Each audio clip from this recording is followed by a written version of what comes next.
Power आणि style आणि Scorpio S2 पाहिल्यावर चेहऱ्यावरती येते स्माईल. तर मित्रांनो, भरपूर सध्या डिमांड जी आहे स्कॉर्पिओ S2ला आहे आणि त्यातली त्यात चॉईस नंबर म्हणल्यानंतर 1 2 3 विषयच हार्ड आहे मित्रांनो.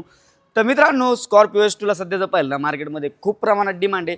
त्याच्यात लक्षात घेता आज तुमचा भाऊ तुमच्यासाठी 2016ची स्कॉर्पिओ S2 वेरियंट आणलेली विथ 4 टायर ब्रँड न्यू कंडिशनमध्ये. इंटेरियरमध्ये पाहिलं ना मित्रांनो, इंटेरियरमधलं अँड्रॉइड डिस्प्ले वगैरे भरपूर अतिशय चांगला असा टाकलेला आहे. Power steering, power window, basic feature जे आहेत S2 मधले जे येतात त्याच्यामध्ये देखील इनबिल्ट असणार आहेत. बाकी किलोमीटर जर पाहिलं 1 लाखाच्या आसपास समथिंग चाललेली आहे. गाडी अतिशय वेल मेंटेन आणि नीट अँड क्लिअर आणि विथ पूर्ण गाडी ओरिजिनल सील टू सील अशी असणार आहे. प्राइसिंग याची काय असणार आहे तर प्राइस मित्रांनो आपण कोट केली 7,99,000 रुपये. त्याच्यामध्ये देखील स्लाइटली 10-20,000 रुपये इकडे तिकडे होऊन जातील. व्हिडिओ आवडला असेल तर नक्की फॉलो करून ठेवा, लाईक करा आणि जे मित्र स्कॉर्पिओ S2 घ्यायचा विचार करते त्यांच्यापर्यंत नक्की हा व्हिडिओ तुम्ही शेअर देखील करा. आपण नंतर अशाच इंटरेस्टिंग व्हिडिओमध्ये भेटूया. धन्यवाद.